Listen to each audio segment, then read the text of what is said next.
BBC বাংলার অধিবেশন প্রবাহতে আপনাদের স্বাগত। আজ আপনাদের সাথে লন্ডন স্টুডিও থেকে আছি মানসী বড়ুয়া। ইন্নালিল্লাহ। পুরো মধ্যপ্রাচ্যে আবারও তৃতীয় বিশ্বযুদ্ধ শুরু হয়ে গেছে। মার্কিন যুক্তরাষ্ট্র এবং দখলদার ইসরায়েলি বাহিনীর উপর আল্লাহর গজব পড়তে শুরু হয়েছে। ইতিমধ্যে নেতানিয়াহুর ক্যান্সার ধরা পড়েছে, বাঁচবে না নেতানিয়াহু। পৃথিবীর সবথেকে নিকৃষ্ট কুখ্যাত সন্ত্রাসী জায়নবাদী ইসরায়েলের প্রধানমন্ত্রী নেতানিয়াহু শুরু থেকে মুসলমানদের উপরে যে ধরনের অত্যাচার করছে, পৃথিবীর ইতিহাসে এমন অত্যাচার হয়তো অতীতে কেউ করেছে কিনা সন্দেহ। এই ইহুদিবাদী ইসরায়েলের প্রধানমন্ত্রী নেতানিয়াহু তিনি শুরু থেকে যে ধরনের কার্যক্রম চালিয়ে যাচ্ছেন, এটা আসলে অত্যন্ত ভয়ঙ্করভাবে তিনি ফুটিয়ে তুলেছেন। তিনি নিরীহ ফিলিস্তিনিদেরকে যেভাবে হত্যা করেছেন, পৃথিবীর ইতিহাসে এটি বিরল ঘটনা। আর এরই মাঝে আমাদের হাতে এসেছে এই যুদ্ধের সর্বশেষ গুরুত্বপূর্ণ সবথেকে তাজা আপডেট সংবাদ আপনাদের জানিয়ে দিব। প্রথমেই জানাবো, ক্যান্সারে আক্রান্ত হওয়ার তথ্য জানালেন নেতানিয়াহু। ক্যান্সারে আক্রান্ত হয়ে যে কোনো সময় মৃত্যুবরণ করতে পারে নেতানিয়াহু। ইতিমধ্যে আসলে পরিস্থিতি ইহুদিবাদীদের জন্য থমথমে অবস্থা বিরাজ করছে। এরপর জানাবো, পাকিস্তান সফরে যাচ্ছে ইরানের পররাষ্ট্রমন্ত্রী। দ্বিতীয় দফা আলোচনা শুরুর ইঙ্গিত। ইরান ও যুক্তরাষ্ট্রের মধ্যে শান্তি আলোচনা পাকিস্তানে পুনরায় শুরু হতে পারে। আজ রাতে ইরানের পররাষ্ট্রমন্ত্রী আব্বাস আরাগসি ইসলামাবাদে পৌঁছানোর কথা রয়েছে বলে জানিয়েছে পাকিস্তানের তিনটি সূত্র। তবে সেখানে যুক্তরাষ্ট্রের প্রতিনিধি দলের সঙ্গে তার আলোচনা হবে কিনা সে বিষয়ে নিশ্চিতভাবে কিছু জানা যায়নি। এদিকে পাকিস্তানে আটকে ৩,০০০ কন্টেইনার, বিকল্প কৌশল নিচ্ছে ইরান। পাকিস্তানের সবথেকে বড় বন্দর করাচিতে ইরানগামী ৩,০০০ কন্টেইনার আটকে রয়েছে। এগুলো নেয়ার কথা ছিল যে জাহাজগুলোর, সেগুলো এখনো আসেনি। হরমুজ প্রণালীতে উত্তেজনা বাড়তে থাকায় কবে সব জাহাজ করাচিতে থেকে ইরানে পৌঁছাবে সেটি স্পষ্ট নয়। এছাড়াও এসব কন্টেইনারে কি রয়েছে তাও জানা যায়নি। তবে বিকল্পভাবে কন্টেইনারগুলো নেয়ার ব্যবস্থা শুরু করেছে ইরান। এ বিষয়ে খুবই গুরুত্বপূর্ণ সংবাদ জানাবো, সঙ্গেই থাকুন। এবারে জানাবো, জ্বালানি সংকট মোকাবেলায় ২০ দিনের তেল ছাড়ছে জাপান।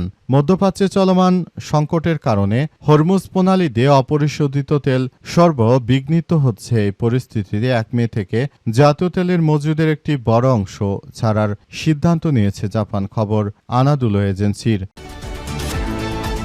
এবং সর্বশেষ জানাবো, চট্টগ্রামে নিষিদ্ধ ছাত্রলীগের একাধিক ঝটিকা মিছিল গ্রেপ্তার নয়। চট্টগ্রাম মহানগরে একই দিনে নিষিদ্ধ ঘোষিত ছাত্রলীগের ব্যানারে একাধিক ঝটিকা মিছিল হয়েছে। এসব মিছিল থেকে পুলিশ মোট ৯ জনকে গ্রেপ্তার করেছে বলে বিভিন্ন গণমাধ্যমের সূত্র থেকে নিশ্চিত করা হয়েছে। জানা গেছে যে তারা আসলে এই কার্যক্রমগুলো চালিয়ে যাচ্ছে এই দখলদার নেতৃত্ববৃন্দরা। প্রিয় দর্শক, এতক্ষণ শুনছিলেন সংবাদ শিরোনাম, এবারে বিস্তারিত। তবে তার আগে বন্ধুরা অনুরোধ থাকবে, এই সংবাদটিকে একটি লাইক দিন। এই চ্যানেলে আপনি নতুন হয়ে থাকলে আমাদের সংবাদটি দেখতে দেখতে চ্যানেলটি সাবস্ক্রাইব করে রাখুন। কমেন্ট করে বন্ধুরা আপনার মূল্যবান মতামত জানিয়ে দিন আপনি বিশ্বের কোন দেশ থেকে বা বাংলাদেশের কোন স্থান থেকে আমাদের সংবাদটি দেখছেন এবং শুনছেন। আর বন্ধুরা, সংবাদটি আপনার সোশ্যাল মিডিয়া ফেসবুকে শেয়ার করে বন্ধুদেরও দেখার সুযোগ করে দিন। আর বন্ধুরা, গাজা যুদ্ধে আপনি যদি নিরীহ ফিলিস্তিনিদের ভালোবেসে থাকেন, কমেন্টে ইয়েস লিখে পুরো বিশ্বকে আমাদের এই সংবাদটি দেখার সুযোগ করে দিন। এবারে বিস্তারিত। ক্যান্সারে আক্রান্ত হওয়ার তথ্য জানালেন নেতানিয়াহু। নিজের শারীরিক অবস্থা নিয়ে বার্ষিক প্রতিবেদন প্রকাশ করেছে ইসরায়েলের প্রধানমন্ত্রী বেঞ্জামিন নেতানিয়াহু। সেই প্রতিবেদনে প্রাথমিক পর্যায়ে প্রোস্টেট ক্যান্সারে আক্রান্ত হওয়ার কথা জানিয়েছেন তিনি। তবে ক্যান্সারজনিত টিউমার অপসারণের পর এখন চমৎকার শারীরিক অবস্থা আছেন বলে উল্লেখ করা হয়েছে। আজ সামাজিক যোগাযোগ মাধ্যম এক্সে দেওয়া পোস্টে নেতানিয়াহু জানিয়েছেন যে বেনাইন অক্যান্সারজনিত প্রোস্টেট বৃদ্ধির সফল অস্ত্রোপচারের পর নিয়মিত স্বাস্থ্য পরীক্ষার সময় চিকিৎসকরা প্রাথমিক পর্যায়ে একটি ম্যালিগন্যান্ট টিউমার শনাক্ত করেছে। চিকিৎসকদের চিকিৎসার মাধ্যমে আশা করছি সুস্থ হতে পারব। তার ভাষায়, তেহরান যেন ইসরায়েলের বিরুদ্ধে আরও মিথ্যাচার প্রচারণা চালাতে না পারে সেজন্যই তিনি এই সিদ্ধান্ত নিয়েছেন। অর্থাৎ তেহরান যেন তার স্বাস্থ্য নিয়ে মিথ্যা তথ্য প্রচার করতে না পারে জন্য তিনি ক্যান্সার আক্রান্ত হওয়ার কথা জানিয়েছেন। ৭৬ বছর বয়সী ইসরায়েলি নেতা ২০২৪ সালে তিনি প্রথমবার বেনাইন প্রোস্টেট বৃদ্ধির জন্য অস্ত্রোপচার করান। এরপর থেকে নিয়মিত চিকিৎসা ও পর্যবেক্ষণে ছিলেন। সর্বশেষ স্বাস্থ্য পরীক্ষায় 1 সেন্টিমিটারেরও কম আকারে একটি ক্ষুদ্র দাগ শনাক্ত করা হয়। তিনি আরও জানান, আমার প্রোটেস্টে একটি ছোটখাটো সমস্যা ছিল যা পুরোপুরি সমাধান করা হয়েছে ঈশ্বরের কৃপায়। বিষয়টি এখন অতীত। দীর্ঘ ওই পোস্টে নেতানিয়াহু আরও জানিয়েছেন যে চিকিৎসা নেওয়ার সিদ্ধান্ত নিয়েছে কারণ সম্ভাব্য কোনো ঝুঁকির বিষয়ে সময়মতো তথ্য পেলে আমি সঙ্গে সঙ্গে ব্যবস্থা নিতে চাই বলে জানিয়েছেন নেতানিয়াহু, এবং তিনি জানিয়েছেন যে আমি সদ্য আসলে সবকিছু করতে চাই এবং পরিস্থিতি মোকাবেলা করতে চাই।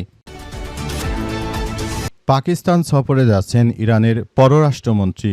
দ্বিতীয় দফা আলোচনা শুরুর ইঙ্গিত। ইরান ও যুক্তরাষ্ট্রের মধ্যে শান্তি আলোচনায় পাকিস্তানে পুনরায় শুরু হতে পারে আজ রাতে। ইরানের পররাষ্ট্রমন্ত্রী আব্বাস আরাগচি ইসলামাবাদে পৌঁছানোর কথা রয়েছে বলে জানিয়েছে পাকিস্তানের 3টি সূত্র। তবে সেখানে যুক্তরাষ্ট্রের প্রতিনিধিদের সঙ্গে তার আলোচনা হবে কিনা সে বিষয়ে নিশ্চিতভাবে কিছু জানা যায়নি। সূত্রগুলোর দাবি, পাকিস্তান সরকার 2 কর্মকর্তা জানিয়েছে যে সম্ভাব্য আলোচনাকে সামনে রেখে তারা একটি কার্যক্রম আসলে চালিয়ে যাওয়ার সিদ্ধান্ত গ্রহণ করেছে পাকিস্তান। পুরোপুরি তারা মার্কিন যুক্তরাষ্ট্রের নয় বরং ইরানের পক্ষ হয়ে তারা কাজ করছে। পৃথিবীর ইতিহাসে যেসব মুসলিম রাষ্ট্র রয়েছে তার মধ্যে একমাত্র পাকিস্তানই এই মুহূর্তে যুদ্ধবিরতি করানোর জন্য তারা চেষ্টা করছে। আর অন্যান্য নামে সুন্নি যে রাষ্ট্রগুলো রয়েছে সেসব রাষ্ট্রগুলো আসলে মূলত তারা এমনভাবে কিছু কার্যক্রম চালিয়ে যাচ্ছে মনে হচ্ছে যে আসলে তারা নিজেরা শুধু নিজেদের স্বার্থ হাসিল করার জন্য ব্যস্ত রয়েছে। এর মধ্যে সৌদি আরব, কাতার, কুয়েত, বাহরাইন, ওমান সহ যারাই রয়েছে তারাই সবাই আসলে নিজেদের মতো করে শুধু স্বার্থ হাসিল করতে চায়। সুতরাং বিষয়গুলোকে খুবই গুরুত্ব সহকারে দেখা হচ্ছে যাতে করে ভবিষ্যতে আরও এই কার্যক্রমগুলো যেন এমনভাবে সৃষ্টি না হয় সেজন্য পাকিস্তানও চেষ্টা করছে।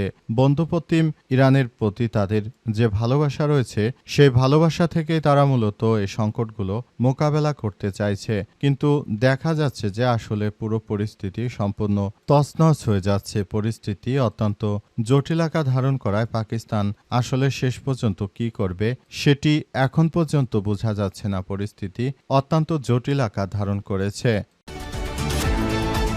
পাকিস্তানে আটকে 3000 কন্টেনার, বিকল্প কৌশল নিচ্ছে ইরান।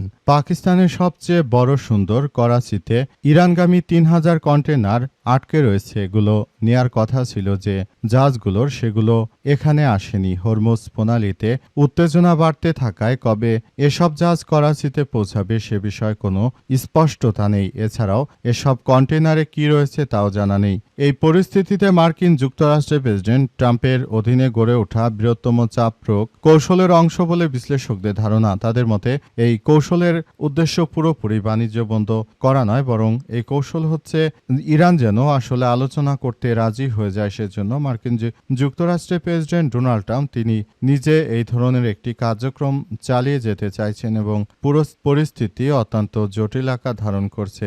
সবকিছু ধ্বংসস্তূপে পরিণত হচ্ছে, সবকিছু শেষ করে দেয়া হচ্ছে। অত্যন্ত দুঃখজনক হলো সত্য যে পুরো পরিস্থিতি আসলে খুবই জটিল আকার ধারণ করেছে। আমরা মনে করি এ অবস্থায় দখলদার ইসরায়েলি বাহিনী যে ধরনের কার্যক্রম শুরু করেছে এটা কোনোভাবে গ্রহণযোগ্য হতে পারে না। সারা বিশ্বের কাছে ইহুদিবাদীরা শুরু থেকে মুসলিমদেরকে একটি তামাশার পাত্রে পরিণত করতে চায়। সেই জায়গা থেকে মুসলিমদের সবথেকে শক্তিশালী রাষ্ট্র ইরান বেরিয়ে এসেছে। ইরান একাই পুরো বিশ্বকে দেখিয়ে দিল যে নিজেদের শক্তি থাকলে কোনো সহায়তার প্রয়োজন নেই। অথচ মার্কিন যুক্তরাষ্ট্র, ইহুদিবাদী ইসরায়েল, এই 2 রাষ্ট্রকে পুরো ইউরোপীয় ইউনিয়ন মিলে সহযোগিতা করে তারপরও ইরানের বিরুদ্ধে কোনো কিছুই করতে পারেনি। তারা পুরোপুরি ব্যর্থ হয়ে গেছে। শুধু তাই নয়, বরং ইউরোপীয় ইউনিয়ন এখনও ইরানের উপর নিষেধাজ্ঞা দিয়ে রেখেছে যাতে করে ইরান ভবিষ্যতে অর্থনৈতিকভাবে আরও বিপর্যয়ের মুখে পড়ে। জ্বালানি সংকট মোকাবেলায় 20 দিনে তেল ছাড়ছে জাপান। মধ্যপ্রাচ্যে চলমান সংকটের মধ্যে নিজেদের অর্থনৈতিক অবস্থা আসলে পুনরুজ্জীবিত করার জন্য, অর্থনৈতিক অবস্থা ঠিক রাখার জন্য অন্তত 15 দিনের তেল ছাড়ার সিদ্ধান্ত গ্রহণ করেছে জাপান। জাপানের পক্ষ থেকে বলা হয়েছে যে আমরা চাই পুরোপুরি সবকিছু নিজেদের মতো করে আসলে কার্যক্রম চালিয়ে যেতে, যাতে করে ভবিষ্যতে আমরা সবকিছু সুন্দরভাবে গড়ে তুলতে পারি। আমরা মনে করি বর্তমান যে ক্রাইসিস চলছে, ক্রাইসিস থেকে জাতিকে থেকে বাঁচানোর জন্য জাপান দীর্ঘদিন ধরে যে তেল জমা করে রেখেছিল স্টোর করে, সেখান থেকে তারা তেল নিয়ে আবারও কার্যক্রম চালাতে শুরু করেছে। পুরো মধ্যপ্রাচ্য জুড়ে দখলদার ইসরায়েলি বাহিনী ও দখলদার যুক্তরাষ্ট্র আসলে পুরো পরিস্থিতি একদম ধ্বংসস্তূপে পরিণত করে দিয়েছে। পরিস্থিতি অত্যন্ত জটিল আকার ধারণ করার মধ্য দিয়ে এগিয়ে যাচ্ছে এবং সবকিছু সেভাবে করা হচ্ছে। দেশটির অর্থনীতি, বাণিজ্য, শিল্প মন্ত্রণালয় আজ এক বিবৃতিতে জানিয়েছে, বর্তমান পরিস্থিতিতে হরমুজ প্রণালী এড়িয়ে বিকল্প রুট থেকে তেল আনার ব্যাপার নিয়ে তারা কাজ করছে। তারা আরও জানিয়েছে যে আমরা চাই ভবিষ্যতে আরও একটি সুন্দর পৃথিবী গড়ে তোলার জন্য। সেজন্য আমরা এই কার্যক্রমগুলো আসলে চালিয়ে যেতে চাই, যাতে করে ভবিষ্যতে এমন কোনো কিছু যেন না হয় যেটার জন্য কার্যক্রমগুলো যেন আর না ঘটে, সে বিষয়টি নিয়ে সবকিছু জানা যাচ্ছে এবং পুরো মধ্যপ্রাচ্য জুড়ে একটি কার্যক্রম শুরু হয়ে গেছে।